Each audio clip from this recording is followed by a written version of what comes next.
Hi, this is State Representative Jeffrey Elmore with your weekly session update for April 13th. Look a little casual today, and the reason why is we are on Easter recess. Both the House and the Senate has taken this week after Easter off, but that still doesn't mean that things have stopped in Raleigh. It's been a slower week. As a matter of fact, I'm in Raleigh today. I had a meeting this afternoon that I had to attend, so I wanted to go ahead and film this and talk to you a little bit about bills that have been filed and some news that's in the newspaper. So first, let's talk about Tricia Cotham.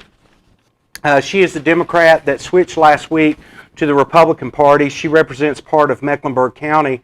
I've worked with Representative Cotham in the past on bills. She's actually co-sponsor of one of my bills this session.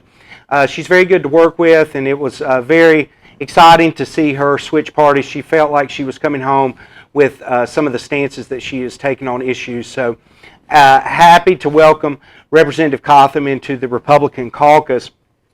And it's still news. She's been on Fox News and CNN and some other things, and that was the headline on the North State Journal this week. So some other things in the North State Journal that I thought was interesting. They had a wonderful write-up dealing with the NASCAR, revealing the format for the All-Star race that will be held in North Wilkesboro.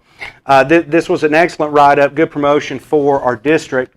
And on that vein with the All-Star race, I had the pleasure of attending the North Carolina Motorsports Association annual dinner last night, where North Wilkesboro Speedway received an award for all of the work that Speedway Motorsports and Marcus Smith have done at the Speedway, preparing it for the All-Star race.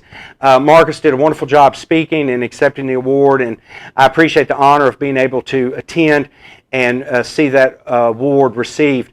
It was a wonderful event. Other than that, also, they had what they called a fireside chat. It was basically a panel with the Allison brothers, and they were telling all these kind of war stories of the racing throughout the years. So it was a wonderful event.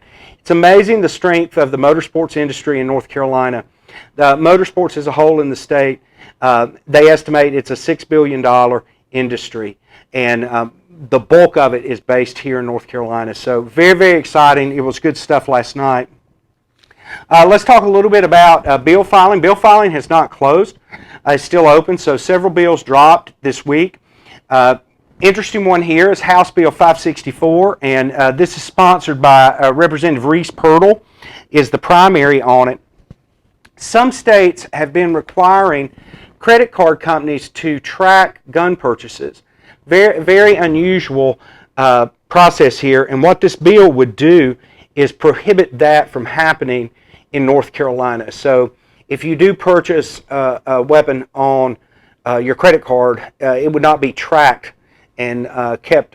Basically gun registries is what it is doing, so that would prevent that. So I thought that was an interesting one. We also filed this week HB 562 addressing the workforce housing process. This will provide developments to address the critical housing shortages for needed employees here in our state because of the workforce needs that we have. Also, House Bill 563, this is a regulation of cannabinoid products and Kraton. I know you've seen these vape shops, Kraton, and it's really an unregulated thing at this point, and what this would do is clarify the enforcement piece of it and make some clear regulations on the Kraton and the cannabinoid products that you're seeing in service stations, vape shops, etc.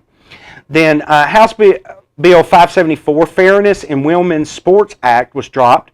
There was a press conference on this, and what this is trying to do is basically protect girls' athletics. There has been a movement now with transgenders that they are participating in women's sports, and many feel that that's an unfair advantage. And what this would do is clarify that in the state of North Carolina. Some other states have taken this step. So this bill was dropped today, or excuse me, this week, and we'll see how it goes there. So that's pretty much the update for this week, relatively short. Next week we're back here in the building starting on Monday, so it'll be very busy next week.